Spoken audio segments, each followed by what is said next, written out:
प्रिय ग्राहक बंधु नमस्कार।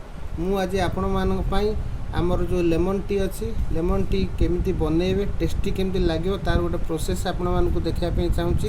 तेणुक आज जो मैंने बनवाई टेस्टी लगुनि तेणुक आज ये भिडटा निश्चित रूपे साहाय्यकारी हम।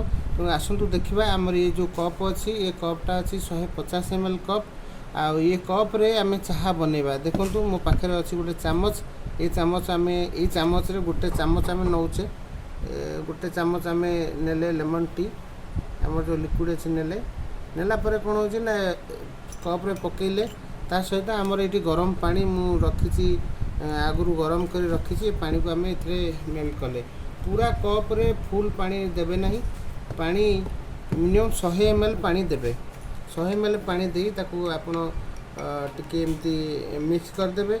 मिक्स कला परे इटा देखिए संपूर्ण टेस्टी हम ये अति सहज प्रोसेस अच्छी बनवाई ये चाह खाली गरम पानी आपन दरकार जिते हट वाटर हम से टेस्टी लगे।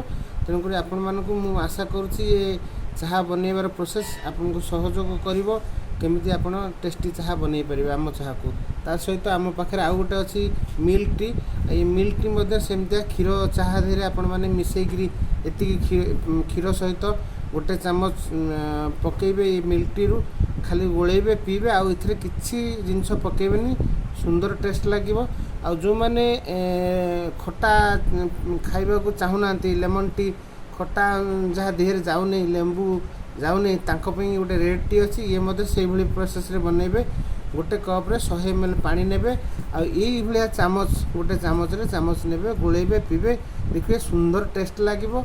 आ ये जो चाह अच्छी पूरा संपूर्ण आयुर्वेदिक चाह अच्छी आ रेगुलर जो सकाळे संध्यारे आपण एमती करी पिउछंती आपणकर जो गैस एसिडिटी फॉर्मेशन होची निश्चित रूपे ये गायब हो जिवो। मिनिमम टू गोटे सप्ताह रु 2 सप्ताह भीतर आपण रेगुलर करंतु निश्चित रूपे एटा आपणकर गैप हो जिवो माने भलो हो जिवो। तेणुकरी मैं आशा करुँची ये वीडियो आपण माने पई सहयोग हो। धन्यवाद नमस्कार।